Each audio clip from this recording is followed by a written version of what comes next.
Every anime season that comes around, I expect two things to happen. I expect about 85 isekai to drop, and I expect at least one anime to come out that's not talked about that much, but it's probably one of the best ones of the season. And as far as I'm concerned, Undead Murder Farce is that anime.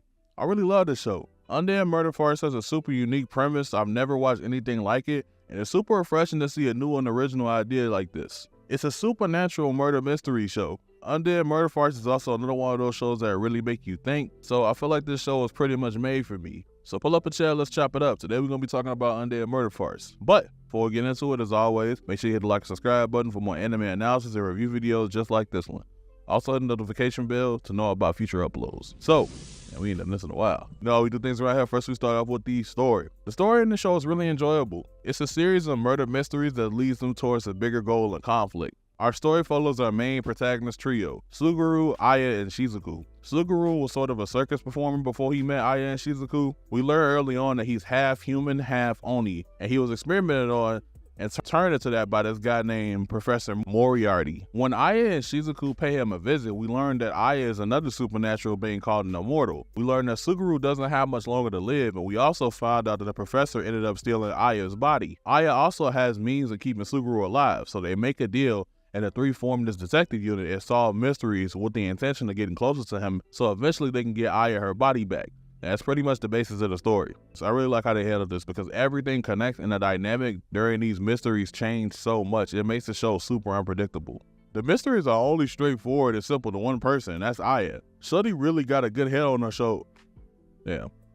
My fault, OG. But nah, for real, the three cases they showed us so far have all been super well put together, and I really like to see how Aya breaks down evidence and treat them like these cases easy as hell while I'm over here drooling and looking dumb as hell trying to figure it out. So far, we had three major cases, and each time we deal with a different kind of supernatural being. We have the murder of Hannah Godart, dealing with the vampires. We had Lupin in the Phantom of the Opera robbery, and the third party from Professor M and his gang. And we had the last one of the season, which is the werewolf murders and the human murders in the villages that are very close together, and along with another Professor M third party. The murder of Hannah Godart was really raw because Aya really broke that case down like it wasn't shit. She pointed out how unrefined this murder was. She pointed out things like the timing of the murder, how the murderer was able to completely conceal their presence to a point where a vampire with heightened senses couldn't even sense them, and the motive, since him and his brother don't agree with their father and trying to be friendly with humans. Aya damn near got Hall of Fame clamps because she had this nigga locked down. She didn't even finish her explanation and folks heard enough and tried to smoke her ass. After she completely dismantles this case, we got to see a fight between Suguru and Lord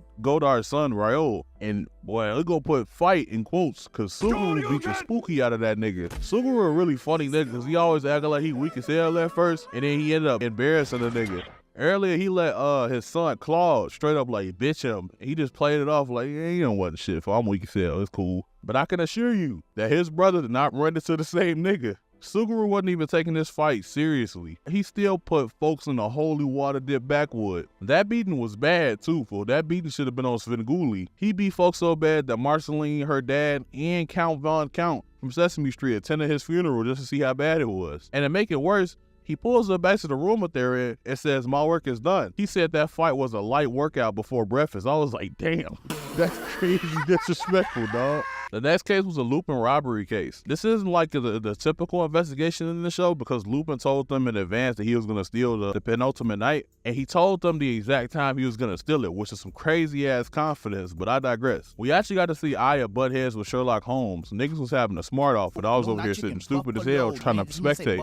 This ended up being a big battle for the jewel between the main trio, the extra hired help that Royce sent at the mansion, and the third party kings themselves, Professor M's group. We got some decent ass fights here. We seen the fight between Sherlock and Sir Snaps-a-Lot. Sir Snaps-a-Lot got a lot of shit on him in that trenchy, fool, that big ass trenchy. Sir Snaps-a-Lot got a lot more shit than the Sock Man on the non-national bus. And the Sock Man be having Sock, Candy, Lighter, Sig. And he was a booster too. I think I seen him pull up with a mirrorless 4K camera one time. Sir Snaps-a-Lot got a variety in that trenchy. Shizuku also fought that vampire shorty. He got hit with that venom, had her ass in a function, freaky as hell. Her ass is about to let me lick you up and down till you say stop. She was about to do something mighty splendiferous, I ain't gonna lie. And we got to see Suguru fight for the possession of the jewel against Lupin and Royce's homie until that beast Jack the Ripper pulled up. Jack pulled up as the honorary Thunky Man because folks pulled up on Demon Old Clock. Side note, y'all do know this nigga Jack the Ripper was a vicious and horrible murderer, right? Y'all stay making folks cool as hell in these anime. This is the second time that I've seen a cool ass iteration of Jack the Ripper. And if y'all make one more, I'ma feel like Melly, so please stop doing this shit. This case is pretty cool though. At the end of it all, Suguru found a way to come out with the jewel even after fighting that monster, and it leads us straight into the final case of the season. The werewolf case was hard too. This is probably one of the most chaotic ones for sure, and I loved it. The jewel that they have is supposed to lead them to this werewolf village, and they're going to this village to be a step ahead of Professor M because they know that he's headed there. This case was about these murders of young girls that were happening in the human village, and later on we found out that the exact same thing was happening in the werewolf village too. And the two villages aren't the best of friends, so that doesn't make it any easier to investigate. This shit eventually turns into complete chaos. This shit was like an Apex Legends lobby because Royce sent 2 more niggas to hunt down the werewolves, and Professor M's goons are back yet again. Royce need to stop saying these niggas though. They getting set up. We got to see a good fight with Victor and Suguru fight together, and they smoked wait, is that Depot? It's Bobby Lashley. Sockman from the 9 National Bus completely shit on Shorty that Royce sent.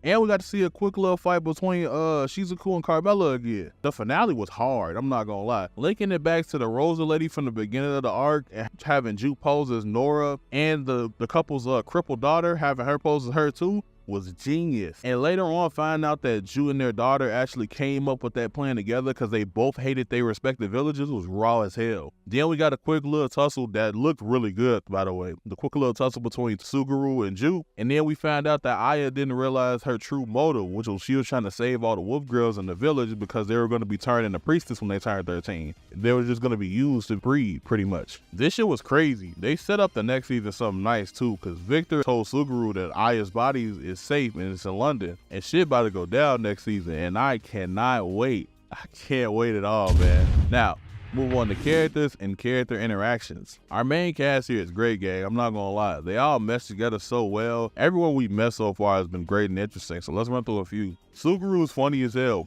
He's a comedic relief of the show, and his goofiness is extremely refreshing. I really like him being a part of the main core. He's always cracking jokes, and he lighten the moves during these really dark-ass investigations. He got jokes too, like he really got them jokes. I remember when Godart first met Aya, and he was like, I didn't realize that the detective was a woman. And he was like, I understand what you mean. She don't really have a chest so you can tell. Folks be cracking jokes. He even made Aya laugh with that one, folks. Folks be acting like he weak as hell too, and he be beating the shit out of people. I love that shit. Folks really don't take anybody seriously, and for his situation, his demeanor actually makes sense. He's grown up as this monster and viewed as this like circus act. So to him, he's probably just keeping the show going on. That's probably how he lives his life. He's carefree, but he actually cares for the people around him a lot. He could be really going through some crazy pain, but he'll laugh it off and you'll never be able to tell. Suguru's a very cool nigga. Aya's really cool too. For a severed head, shorty really just be chilling. I mean, I guess you've seen a lot at that point, but like she really don't be panicking or nothing, for she just be cooling. She got a really good sense of humor, and you kind of have to when you're around Suguru. Watching her break down cases is super entertaining, and she literally pays attention to everything. Nothing gets past her. I really like how she seen the error in her deduction and realized what Jute's motive is. And it was really cool of her to actually let her go after she deduced that. It was cool to see her sympathetic side. I like Aya a lot, I'm not gonna lie. She's a great character too. She really cold towards Suguru, but I don't think she fully hates that nigga. She just act like it. I'm actually kind of curious of her backstory with Aya and what happened on her day her body got stolen. She's super loyal to Aya, but there's gotta be a reason besides the fact that she's just a normal maid and that's her job. Naturally, being a maid, she's actually super nurturing when she wants to be. I actually wonder how much she's gonna change in the future, and I'm interested in learning more about her. I think all the side characters are pretty cool too. Sherlock was cool as hell, the Godart family was cool as hell, Ju was cool as hell. Ju was amazing actually. The reporter girl is great. Professor M's clique is a really good like antagonist group and antagonist figure. I'm really impressed with the characters in this show, so shout out to all the voice actors. Y'all did a great job.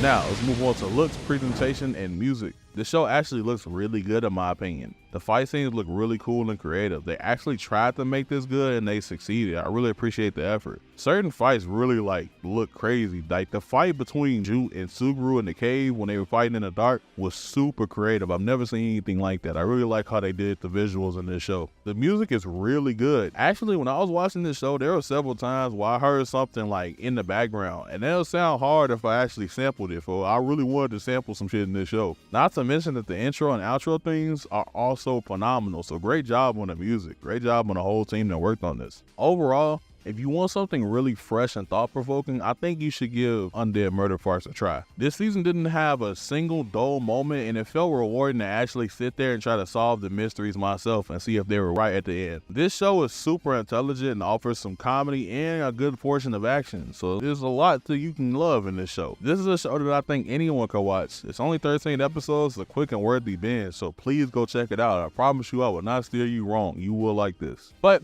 that's all from me, man. As always, man, have a great day. Love y'all, man. Peace.